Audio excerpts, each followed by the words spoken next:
Welcome back to Ultra Uncovered. I'm Russell Ditzworth and joined by my co-host Corinne Dauwalter. We are continuing our mini-series of the Cocodona 250, and today we've got a very special guest. Georgia Porter, thank you so much for being on the podcast here today. I'll go ahead and give you a quick introduction. Georgia, you are from Flagstaff, Arizona. You've been with the Aravaipa racing team for the last few years. And before that, you were a 2020 Olympic trials qualifier, not only qualifying for that race, but finishing very high in a race that had over 400 participants. You finished 28th, which is amazing. As you transitioned to trail running, you won your very first 100-mile race at the High Lonesome 100 in 2023. And now you are on the start list for the 2025 Cocodona 250, which is what we would love to talk to you about today. So welcome. Absolutely. And, for those that want to get to know a little bit more about your story, Georgia, you were recently on a podcast called Women of Distance, and it did a really great job of diving into kind of your history of running and how you transitioned from road running to trail running. And, I would love to hear, as you, with that in the background, kind of how you looked at this most recent Arizona trail effort and, how you're looking at Cocodona 250. I think how I looked at the Arizona trail, I just was really craving adventure. And as I was like bumping up in distance, I could tell the longer the race got, there was just more there of everything. And I just was wanting, something bigger. I think there was a lot I anticipated going in that was so inaccurate. So I don't know if there was like a lot of naivety on my part going in to the Arizona trail. But yeah, I think I was craving the adventure of it, what it would be like to put my body and mind and spirit through something that epic. And I was also, there's a couple other factors too. I love trail running in Arizona. This is such an incredible state with so much biodiversity. So I really wanted to see the state from top to bottom. And I think another motivating factor too is I just wanted to create a little community around this for us to go have this just epic once in a lifetime experience together. That felt really special to me too. So there's a few different things that really drew me into wanting to do the Arizona trail. And there are plenty of times out there I was like, what have I gotten myself into? But yeah, I'm grateful that I just took that leap into the unknown with something that big. And what's really funny is I had thought about like, oh, maybe I should do something to bridge the gap between a 100 miler and an 800 miler. So I thought about Cocodona, but ironically, I was like really freaked out of Cocodona because of the lack of sleep. And in my mind, I thought, this was the naive part, that I would just be getting all this sleep on the Arizona trail. Turns out I didn't at all. I went like 17 days averaging less than 4 hours a night. So now I'm not scared of sleep deprivation. I can go 3 or 4 days without sleep just fine.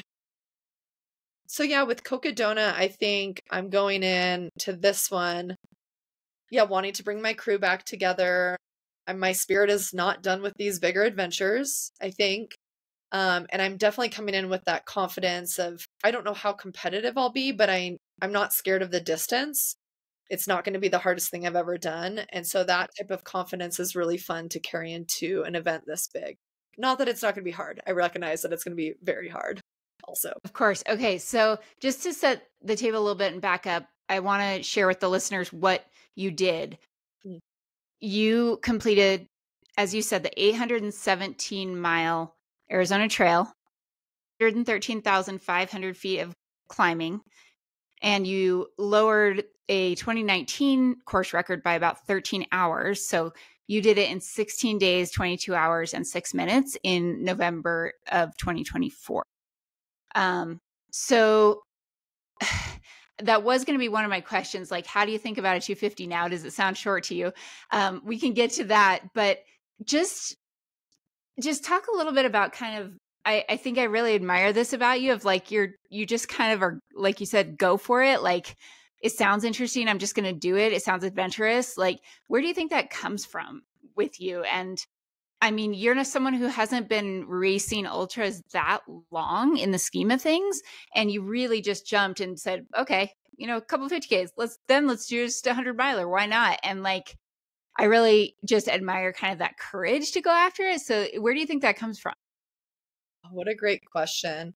I think there was times where I'm like, is courage and stupidity, like how similar are these two things sometimes? But yeah, I mean, honestly, I think there's something about my being, how I operate in life in general, so it spills into running, where I am okay with confronting things like fear or pain or whatever it is, that a lot of these big things, like that's the reason a lot of people don't jump into them, I think. And they were certainly there for me. It's not like those things weren't present, but I feel like part of me really enjoys reorienting to and working with my relationship with like fear and pain, doing these big things.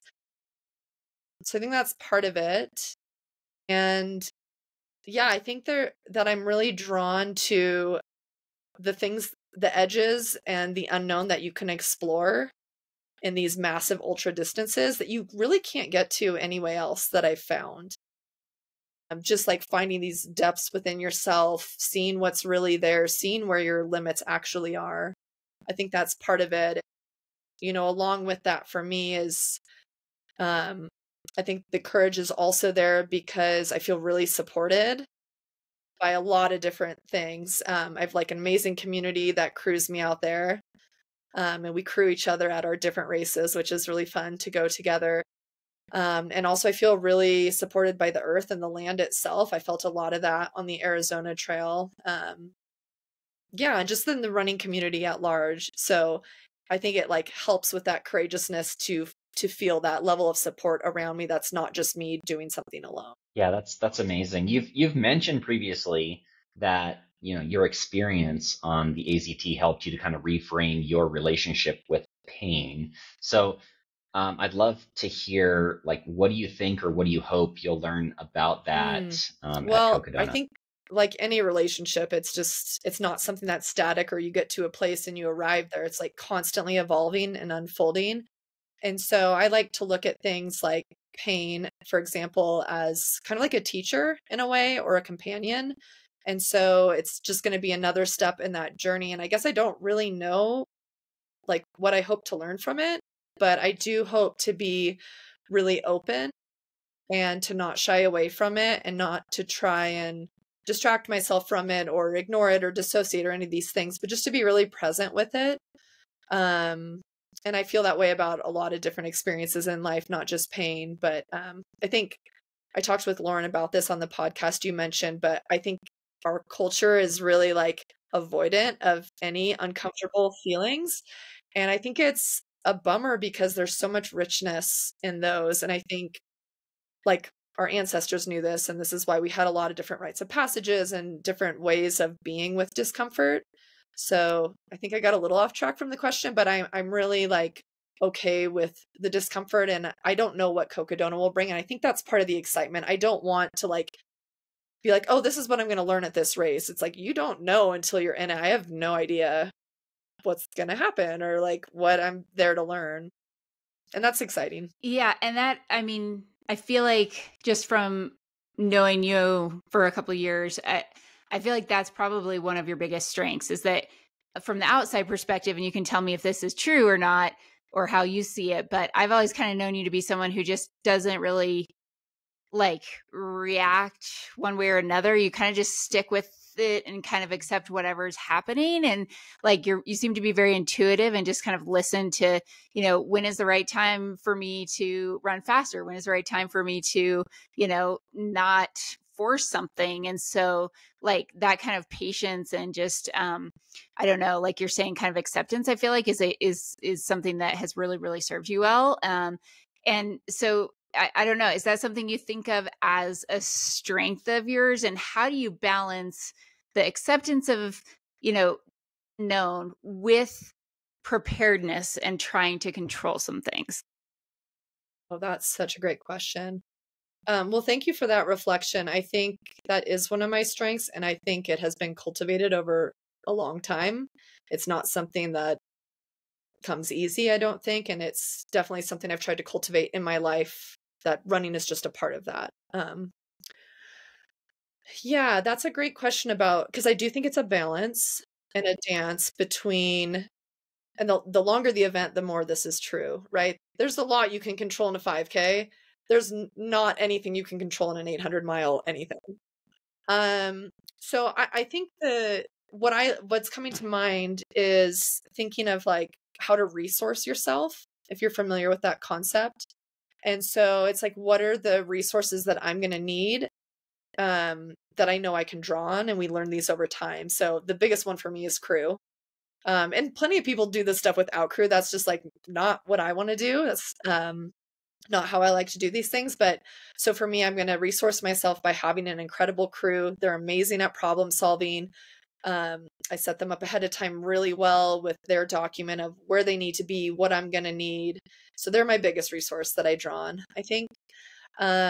Another one is, all the logistic resourcing of the nutrition that I'm going to need for my body to stay strong, the gear that I'm going to need, all like more than I think I'm going to need to have the ability to problem solve and draw from these different resources whenever I need them. I think that, I go back and forth on this one, but some resourcing can be like checking out the trail ahead of time. Like I checked out some of the Arizona trail. I just did the Aravaipa training run. That was the first 38 miles of the course. So just like getting to know the land a little bit, since I'm going to be out there spending time with the land. For me, I don't care so much about knowing the course, because I'm like, it's going to be what it's going to be, but actually to feel what it's like to be with the land, what the flow on the trail feels like.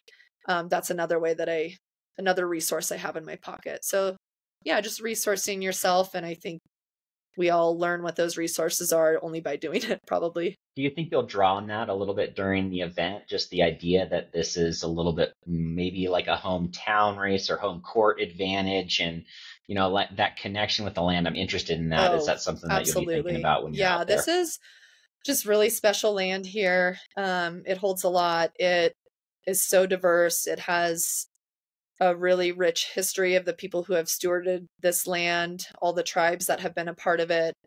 And yeah, it just holds a really special place in my heart. I think running towards the peaks, running towards Flagstaff, I don't know what that'll feel like, but it like already excites me to think about it, to be running home. Not everyone in the race is going to have that behind them. And so, yeah, I really would love to draw on that. And of course, they'll get to a point where the trails will be like all completely familiar, so I'm excited for that part. I hope I can be really present for it. We'll see where I'm at.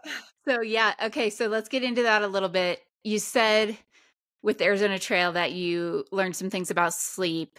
Like, I know that's something everybody asks about with Cocodona, but what have you learned about yourself with sleep? You said you learned you can go for 3 or 4 days without it. Anything else that, like, I guess what will be your approach in something like Cocodona? Yeah, I still feel in some ways like a newbie with the sleep thing compared to people who have done like multiple 200 plus distances or multi-day events. But I think what I'm learning is kind of my approach with racing in general. I'm really going to try to let my body dictate it. I don't want to necessarily plan out sleep, get somewhere, try to sleep if I'm not tired, or if I'm like really falling apart and need a nap, try to push past that. So I would like to have some fluidity to that. Yeah, it was really wild on the Arizona Trail. I don't know how much this will play out at Cocodona, but one of the things that prevented sleep is I was in such intense nerve pain every night that I like couldn't sleep. I couldn't fall asleep. And especially the last 3 days, I essentially each night took a 90-minute nap. And this was coming off of like no sleep, or like very little sleep for 2 weeks. And then to like basically get 2 90-minute naps in the last 3 days. I feel like what it taught me is you can do something like that. It just doesn't feel very good. So I know it's possible, and I'm just going to try and feel out what my body is like asking for. I have thought about probably limiting like I'm not going to sleep for 90 minutes probably. So probably limit it, like having somebody set a timer. But yeah, going into sleep when I need to. And I think also, just like the pain cave, right? Being in a place of pain, being in a place of sleep deprivation is its own thing. And for me, I notice it just, everything is at the surface. Any emotion that wants to be felt, there is no suppressing anything. There is no filter, No and filter. that's okay. It's actually probably great. It's probably really healing. Yeah. But yeah, I think so when I'm in that place, I think what I've learned being in there is like, it's okay, whatever wants to come up, just let it come up and out, move through it, and then keep going. Rather than trying to like not feel it or stopping, just like keep moving with it, in that place. It sounds like because we talked to Kevin Goldberg, and he said that during, I think it was last year's race, like he just started crying and he didn't really know why. And so he got in the live stream and he was like, I'm crying. And everyone was like, what's wrong? Are you okay? And he's like, I'm not sure. I'm just crying. And it's like, it's really cool to like be that vulnerable and then also just be like, okay, it is what it is. This is what's happening, and like it's not good or bad or indifferent. Either way, it's like this is just what's happening to me right now, and I'm just going to kind of share with everybody that that's what's going on. And yeah, here you go. Like, and he helped ask for support for the live stream and just like basically being like kind of comforting for him. So I'm not surprised at all. I mean, I cry at the end of much shorter races or in the middle of them. So yeah, that's interesting. But it sounds like you're almost viewing it as like a, like a, I don't want to say like a purging, but it's like something you need to work through, and that's okay because it needs to happen. Like almost this spiritual thing, which is super interesting and very, very, I don't know, like, yeah, profound. That's an incredible perspective on it. I don't know. I think my next question is just like, what do you hope to get out of the experience at Cocodona? And like, I guess before you answer that, you said you had so much nerve pain. I don't know when that started, but like, how do you decide, should I push through this pain? Is this damaging to me long term? Is this okay for me to go through? Like, how do you make that decision? And like, I don't know, like a couple questions there. I'll start with that one. You might have to remind me of the other one. We'll see where. Yeah. I think that's a really tricky one. And I think everybody's very different with that. I think, part of the resourcing with the crew, I had a PT and a doctor just as friends who were out there. And so it was really helpful to have people making those decisions with me, checking me out, especially towards the end when I was just like not able to take care of myself, having people be like, okay, I know like you're in pain or this thing is popping up, but you can keep going. That was really helpful to me. I think there's like big heavy hitter things, like really intense sharp pain that's causing like, anything that's going to cause, or that I think is going to cause like an actual permanent issue. That's never a reason to push through. I think that often the pain hurts so bad you think that's what's going on, when in reality it's not. And so I think one thing that's helped me with that decision making is learning how to just really be with the pain and really just feel it in my body, not try to push it away, and just like lean into it and feel what's going on. Yeah, I think that's part of that. And then what am I hoping to get out of Cocodona? What am I hoping to get out of Cocodona? That's it's a good question to know an answer to. I'm sure. really excited to get to know the land in a different way, because this is completely separate from the Arizona Trail. There's almost no overlap, which I love. Mm-hmm. So that's a big part to me. One that's just coming to mind now also is to be in a community of people who are sharing this life experience that for some people is probably a once in a lifetime thing, I imagine, or like one of the biggest things you've ever done in your life, because it's crazy. So to be in a community of people all trying to do this thing together and support each other, I think I'm really excited to be part of that larger community rather than just doing something on my own like the FKT. And then, yeah, I think like always, I'm just trying to, get to know myself and the world around me a little more. Well, I love that you're like community and team focused and approach for some of these longer events. I'd love for you to kind of let us know, like who is on your crew, kind of what do you think that they'll be doing, and you know, I again, like I love the fact that like yeah, everyone takes off basically a week to go do this, right? And everyone has racers and crew and volunteers at different times are all out there. But I'd love to hear more about your crew. Specifically, who's out there with you, supporting you, and kind of Yeah, thanks for asking what you about see the their roles crew, because as. it's like they're working so hard, and like especially people are out there pacing and not sleeping and doing all this. They're like working very hard, and crew doesn't get acknowledged as much as they should. So thank you. So my partner Sean he'll be the crew chief. He is an incredible problem solver. Never like, it doesn't matter how high stress things are, he's having fun and enjoying it.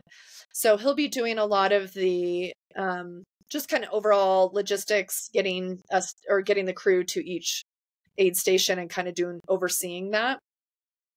And then I'll do a shout out to one of my good friends, Meredith. She won't be there on this. She was there for almost all of the Arizona Trail. So she's in that mix, but I don't think she's crewing someone else at Cocodona. No. And then my good friend Matt Bellis, who, yep, Arizona runner, and I believe he was part of the Aravaipa team. Yeah, just an incredible human being. He's like our team mom. So Matt Bellis, team mom. Yes, I hope he's okay with that. I think he is. He'll be pacing. He does a lot of the nutrition and cooking out there, so he typically cooks for the whole crew. My friend Will, who was with me for the Arizona Trail, because of the Arizona Trail experience, he's moving to Flagstaff very soon, like in a week.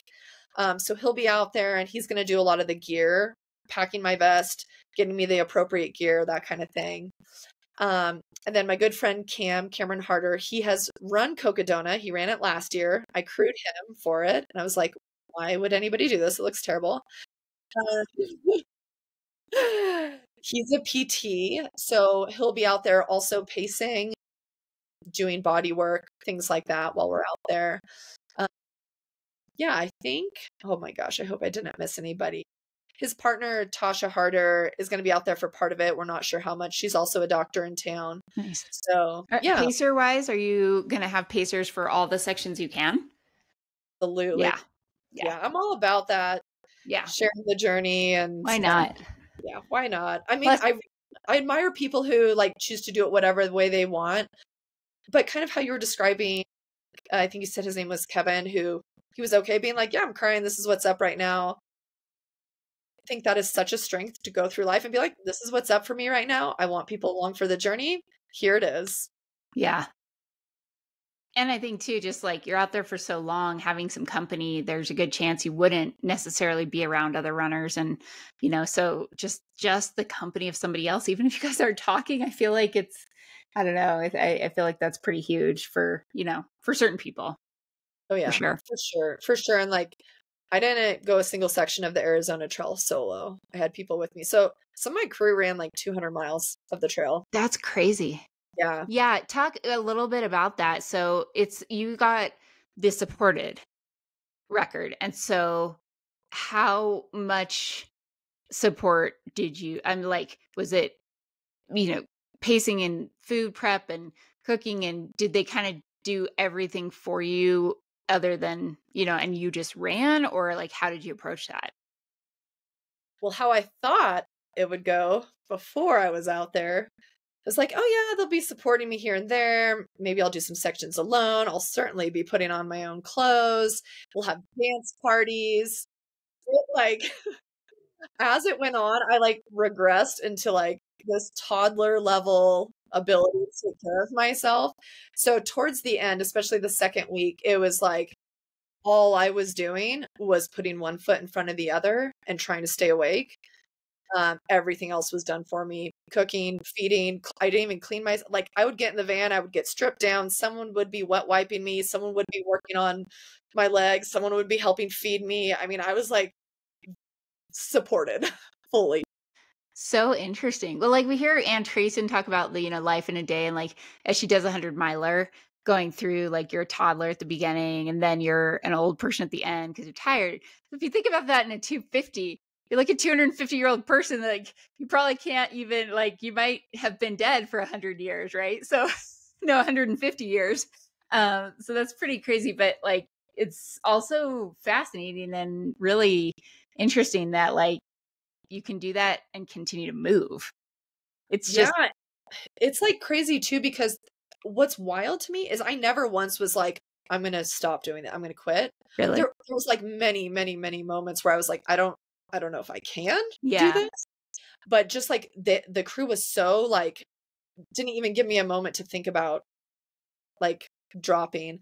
And one other thing too that's interesting with crew that I've realized when like people are considering pacers, especially for these longer things, we talked about like you're going to be going through stuff. So like pacers that are good space holders, and they're not trying to be like, okay, like, think on the bright, think positive or this or that are just there to be like, hey, whatever is coming up for you is welcome. I'm here with you.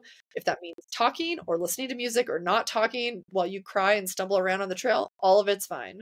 So that's like this other little aspect that I think is really important when you're choosing who you want pacing you. Yeah, with that experience, I think you mentioned 12 different pacers and being paced over the entire section. You said somebody at least collected 200 miles with you. A lot of that, they probably get to know you pretty well and get to know kind of what you may want. Do you want them hiking in front of you? Do you want them running behind you? Like all of those things. How do you communicate that to pacers? And what advice might you have for people that are maybe newer to having a pacer with them in a race setting? Yeah, it's interesting the thing that comes to mind is that when we hit mile 500, I had a couple people come in and pace that were like not our core group. And after that, I told Meredith, I was like, no more people outside the group because it was too much to try to like, I couldn't communicate in words. It was too much to try and get them to figure out how to mesh in and give me what I needed in terms of support. I think the biggest thing is feeling like okay enough to like really ask for what you need, to like know what you need and ask for it, not to just be like people pleasy or polite about it. And it's not like in any way that I was like rude or anything with my crew, but just being like, hey, I need you to be behind me. That feels best. Or whatever it was, So I think having people pacing that that you can be that honest and real with. And I've heard plenty of stories about people who are with somebody and that's not the case. And it can go really south. I think pacers can either be really supportive or it can be really like take a lot of energy from you. And that's a good way to think about it in terms of like energy. It's like, it's not like it's bad, but it's just like, this is sucking more energy than it needs to at this point. So maybe it's not like, adding to maybe the equation. even going on, trying out your pacers, like going on a practice run and be like, what does it feel like? Can I communicate honestly with this person? What does it feel like to be around them running? Is it giving me energy or is it like I'm waiting for the run to be done? Perfect. So, okay. I mean, I think that's pretty much all I have. I was going to ask kind of how you feel, mentally and physically. We're about 3 weeks out. It sounds like you're pretty excited about it. So I don't know. We don't have to answer that question if you don't want to, but, we have a kind of a fun little game of some previous Cocodona runners and who you think might, finish ahead. Just purely fun between the two of them. So if you're up for playing that, we'd like to end on kind of that light note. Yeah, that sounds fun. I hope I will know everybody's name. I'm really bad at names. I have no social, so it's like hard for me to keep track of that. So we'll see what happens. And yeah, I would say I'm like excited about this race. And I also feel like the most physically undertrained for a race I've ever been, which it is what it is. That's just what my body's needed. So I'm excited about the race. I'm interested to see if I am going to be able to be competitive and what that'll look like. Well, knowing you and how you seem to race everything, you're probably going to be like, 50th for the first day. And then all of a sudden we're going to be like, and Georgia Porter is in second place. Cause I feel like that happens with you all the time. And it wouldn't surprise me one bit if it just came out like that. And we saw something amazing. You may say you're undertrained, but I would say that simply doing the AZT completing it, coming out of it, and being able to come to this start line healthy. Yeah, this I think you got the physical ability to do. Thank you. I Be very excited for it. All right, Russ, you want to go through these, and if you don't know who anybody is, we can give a little context. Yeah, I'll try to give a little bit of something with that one. The first one, and these are all folks who are participating in the 2025 Cocodona. So the first one is the Battle of the Andes. That would be Andy Jones Wilkins, who does quite a bit of announcing and is a prior Western States guru and finisher, versus Andy Glaze, of the multiple 100-mile do you know who both those are? I don't know either. Okay, so hold on. This is perfect because this is like going to be the most objective guess or opinion ever. So AJW, and not one. He got second at Western States, but he's like a 10-time Western States finisher. But he is doing his first 250, and he is now like 60? 57. Okay. Andy Glaze 57. just completed Arizona Monster 300. Whoa. Okay, so there's your context. He's done probably like, I don't know the exact number, but I feel like he's probably done like 8 or 10 200-mile plus races. That's a quick turnaround. I feel like the only thing I want to know is like what has happened between the finish of that and this 250. But I guess I would say I saw him running. Yeah, he's going to continue to run 100-mile weeks. And it's who I think is going to win in this. Between those two. I'll go with that guy just because it's like, just to know the distance, to know the multi-day feel is an advantage, I think.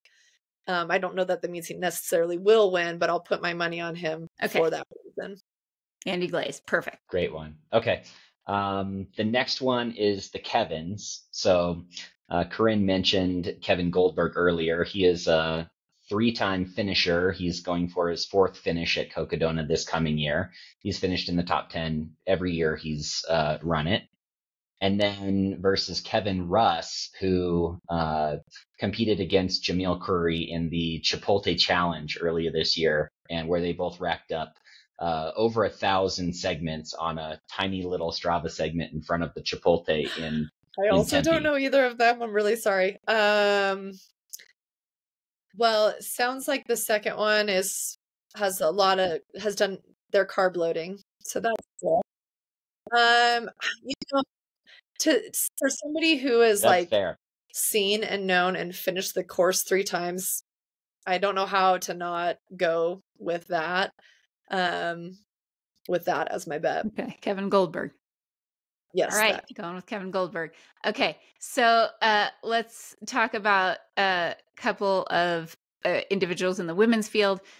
These are both 200-mile specialists, Rachel Entrekin, who won last year, and Mika Thews, who has a number of, she's won 200s before, but with Cocodona, I think her top finish has been 3rd. And that was last year when she took like a 8 or 10 hour nap and then just reemerged on the course. So Rachel Entrekin or Mika Thews? Ooh, I feel like that. I know those names, and I feel like that's a pretty solidly even matched 2 people. But what's coming to mind is picking Rachel. Yeah. Sounds good. I'd say we wrap up with this one. This is Courtney Dauwalter is in the field this year. I love it because we had Courtney matched up against Jack Scott, who is a long trail specialist from Great Britain. Sorry, Jack. I don't know who you are, Great Britain, but you're going down to Courtney. Yeah, how do you not pick the queen? It's going to be so cool. Are you excited about being on a start line with Courtney? Yeah, that feels, just the female field in general to me. It feels amazing to just even be on the start line with a group of people that competitive for a 250. Yeah, that feels really special. So I'll Amazing. see her briefly, and you never know. You never know. You never know. Yeah. But yeah, to be on the start line with her, I think will feel special. For sure. I think there'll be some good energy brought. There'll be optimism and just positivity to hype, and like it's going to be really cool. So awesome. Well, thank you so much for joining us, Georgia. It was great to catch up with you. I think all the rest is great, and you're going to come to that start line super fresh, and we'll be super excited to follow. And thanks for telling us a little bit more about, your background and just the adventures you've been on here recently. Yeah, thanks for doing this series and for just your thoughtfulness of your questions and how excited you two are about everything. It makes me more excited. Absolutely. Yes, thank you.